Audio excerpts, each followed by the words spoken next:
Let me tell you something that stopped me cold in the middle of a grocery store aisle 3 weeks ago. I was doing my normal weekly shop. Nothing special. And I reached for something I've been buying for literally 20 years. A product so familiar I grab it on autopilot, and it was gone. Not out of stock. Not on a different shelf. Gone. I asked a stock associate, and he looked at me with this expression I won't forget. He shrugged and said, "Yeah, that's not coming back." That moment sent me down a rabbit hole. I started making calls. I talked to retail buyers, store managers, brand reps, people who track consumer packaged goods for a living, and what they told me paints a picture that nobody in mainstream media is putting together for you. This is not about one store. This is not about supply chain delays. This is about products, things you and your family use every week that are being pulled permanently. Some because of corporate decisions. Some because of crop failures. Some because of regulation. And the window to stock up before they're gone is closing faster than most people realize. Here are the 11 foods disappearing from grocery stores everywhere. Not just Walmart. Not just your local chain. Everywhere. Number 1. Minute Maid frozen juice concentrate. I want to start here because this one genuinely blindsided people, and it's a perfect example of how these things happen with almost no warning. Coca-Cola, the parent company of Minute Maid, quietly announced they are discontinuing frozen juice concentrate across the United States and Canada. Production is wrapping up in early 2026, and when I say quietly, I mean it. There was no press conference, no big announcement. A few trade publications covered it, a couple of regional news stations.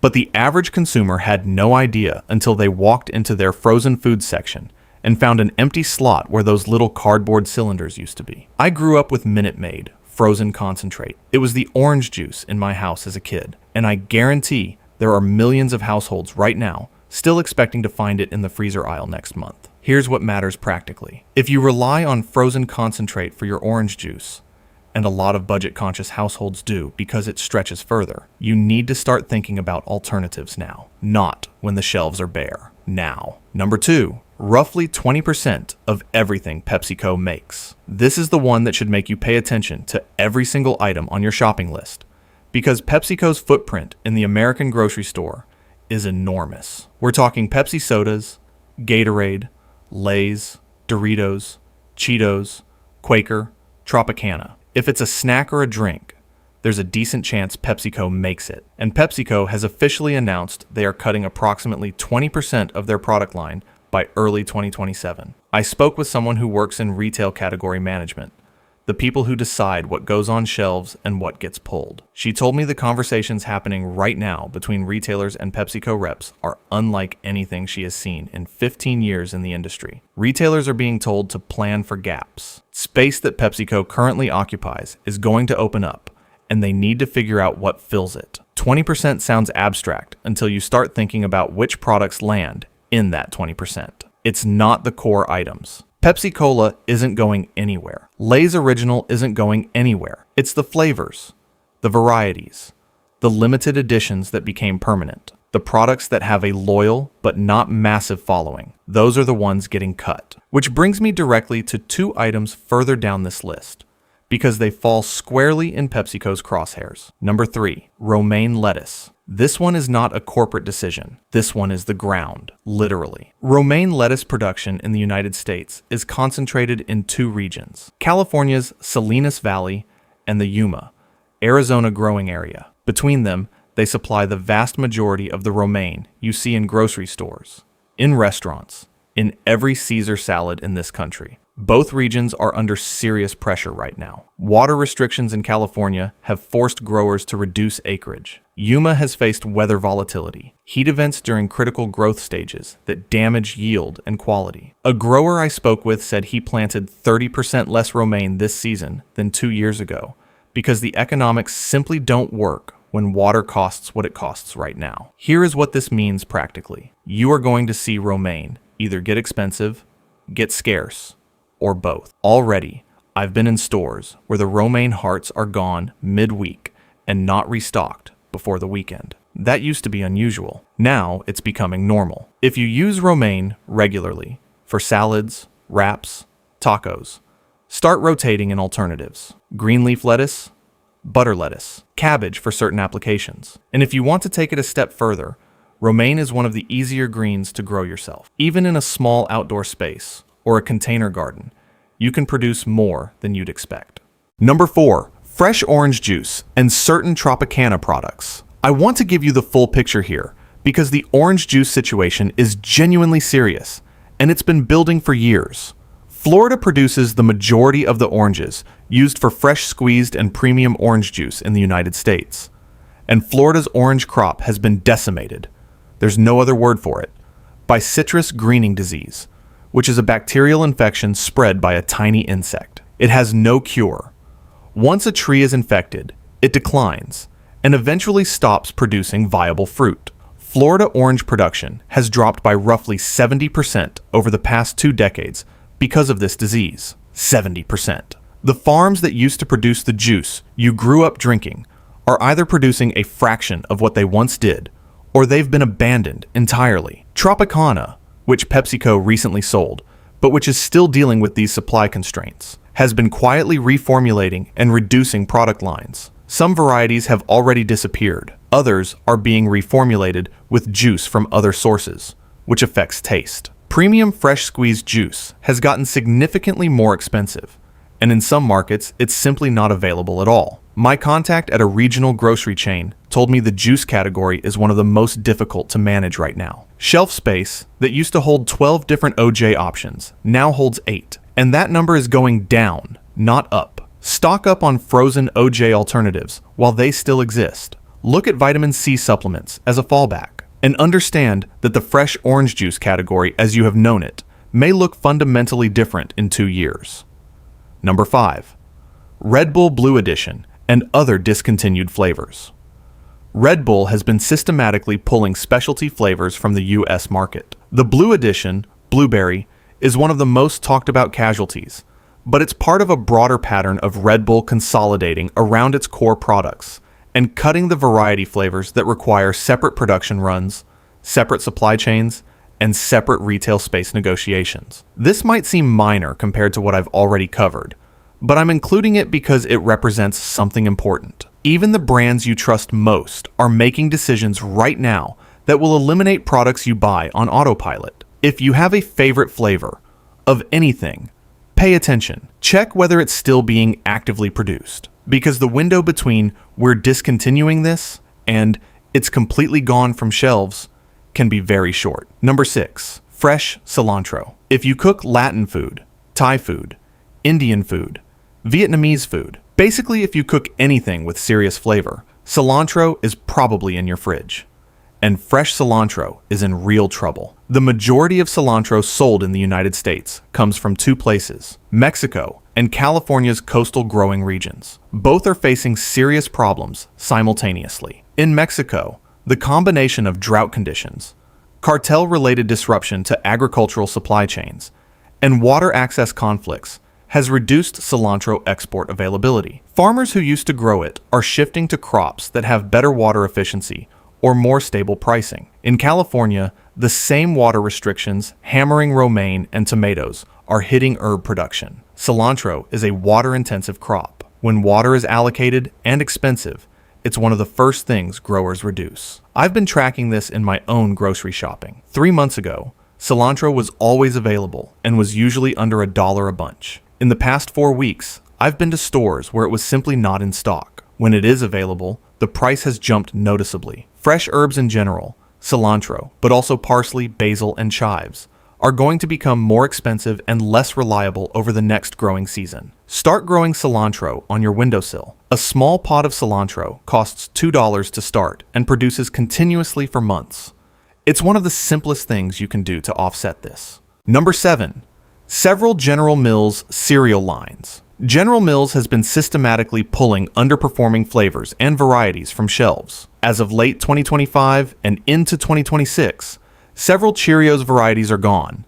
Honey Nut Cheerios, Medley Oat Crunch, Chocolate Peanut Butter Cheerios, Honey Nut Cheerios Minis. Several other lines are being consolidated or quietly discontinued. Here is the pattern I want you to recognize. When a major food company says they are streamlining their portfolio or focusing on core brands, That is corporate language for cutting products. And the products that get cut are almost never announced with fanfare. They just stop appearing on shelves. A grocery manager I spoke with told me the way it usually works is this. He just stops getting inventory replenishment. The product sits in the system as active, but no new cases arrive. Eventually, his buying team gets a notification that it's been discontinued. By that point, customers have already been confused for weeks about where their product went. If you have a specific cereal that your family loves, not just Cheerios, but any variety from any brand, it is worth buying a couple of extra boxes right now, because by the time you notice it's gone, it's already gone. Number 8. Specialty Frito-Lay flavors. Going back to that 20% PepsiCo cut I mentioned earlier, Frito-Lay is where a significant chunk of those cuts will land. Frito-Lay has an enormous lineup of chip and snack flavors. Core products, your standard Lays, Doritos Nacho Cheese, Cheetos, are not going anywhere. But the specialty and limited edition flavors that have accumulated over years of product expansion, many of those are getting cut. I talked to someone who works in the snack food distribution space, and she told me the consolidation is already underway. Retailers are receiving notices that certain SKUs, that's stock keeping units, meaning specific product varieties, are being discontinued. The shelf space those products occupied is being reconfigured. The practical impact is that if there's a specific Frito-Lay flavor that you buy regularly and it falls outside the core lineup, there's a real chance it won't be there next year. Pay attention to what you're buying. If you have a favorite, stock up while you can, because these products often exit quietly and with very little notice. Number 9. Frozen cauliflower and riced cauliflower products. This one surprised me too. Cauliflower has had an extraordinary run over the past 6 or 7 years. Riced cauliflower, cauliflower pizza crust, frozen cauliflower florets. It became one of the hottest items in the freezer aisle as low-carb and paleo eating became mainstream. And now, there are genuine supply and production problems hitting this category. Fresh cauliflower production faces the same water and weather pressures I've described throughout this video. California grows a significant portion of domestic cauliflower, and production costs have gone up substantially. But the frozen cauliflower challenge goes a step further. Several major brands have either reduced their frozen cauliflower SKUs or exited the category entirely because the economics changed. When cauliflower was trendy and margins were good, everyone expanded production. Now, with input costs higher and consumer spending tightening, some of those lines are being cut. A frozen food buyer told me the freezer aisle is going through significant rationalization right now. Brands that expanded aggressively during the health food trend are pulling back to their most profitable lines. Frozen cauliflower is one of the categories feeling that pressure. If this is a staple for you, particularly riced cauliflower, which has become a genuine weekly item for millions of low-carb households, I would start buying extra when you see it. The specific products you like may not be there in 6 months. Number 10. Powdered drink mixes. This one is a slower moving story, but it's real. Traditional powdered drink mixes, Flavor Aid, certain Kool-Aid varieties, store brand equivalents, are losing shelf space as retailers shift their limited square footage toward products that are growing in demand rather than declining. The powdered drink category overall has been under pressure for years. Consumers have shifted toward ready-to-drink beverages, water enhancers, and healthier options. As a result, retailers are allocating less and less shelf space to traditional powdered mixes. This is not a sudden collapse. It's a gradual squeeze. But if you stock powdered drink mixes for emergencies, for camping, for households with kids who love them, the selection is getting smaller every season. Some products that have been in the same spot on your grocery store shelf for 20 years are simply gone. The space has been reallocated to kombucha, functional beverages, and electrolyte products. If you use these, buy extras now, while the selection is still reasonably good. This category will look noticeably different in 2 years. Number 11. THC-infused edibles and drinks. Here's the one that will affect a growing number of households who may not even think of themselves as prepared for this change. THC-infused food products, gummies, chocolates, beverages have proliferated enormously in recent years, especially in states where hemp-derived Delta-9 and Delta-8 products found a legal gray area that allowed them to be sold in grocery stores and convenience stores nationwide. That gray area is closing. Regulatory changes already underway are going to eliminate many high THC products from conventional grocery aisles. The FDA has been moving towards stricter oversight of hemp-derived cannabinoids in food products, and several states have implemented or are implementing their own restrictions. The window where you could walk into a gas station or grocery store and grab a THC seltzer is closing. This is not a supply chain issue. It's a regulatory one. The products don't stop existing, but where and how they can be sold is changing dramatically. If this is a product category that matters to your household, start understanding what the regulations look like in your state right now, because what's available to you in a conventional grocery store is likely to look very different by late 2026. Now let me step back and tell you what all 11 of these items have in common, because there's a thread running through all of them that I think is more important than any individual product. We are in a period where the grocery store as an institution is changing faster than at any point in the last 50 years. Corporate consolidation is driving brand rationalization. Climate pressure is shrinking the reliability of fresh produce. Regulatory pressure is reshaping entire product categories, and all of this is happening simultaneously. The people who understand this best are the ones inside the system: the buyers,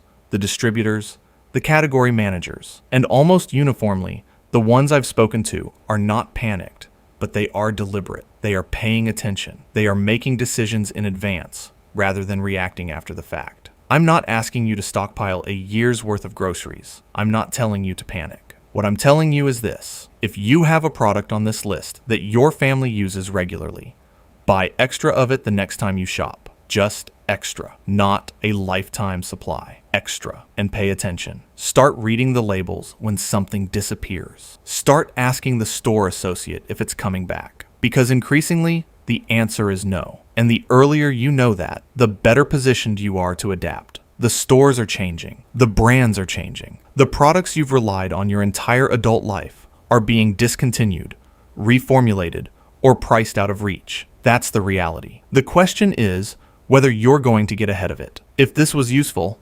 subscribe and turn on notifications, because I'm going to keep covering what the food industry is actually doing, not just what they want you to see. Drop a comment below and tell me which of these products you're most surprised to see on this list. And grab the free pantry blueprint in the description. 15 essential items, 2 weeks of food, less than the cost of a single dinner out. Get it now. Prepare smart. Protect your family.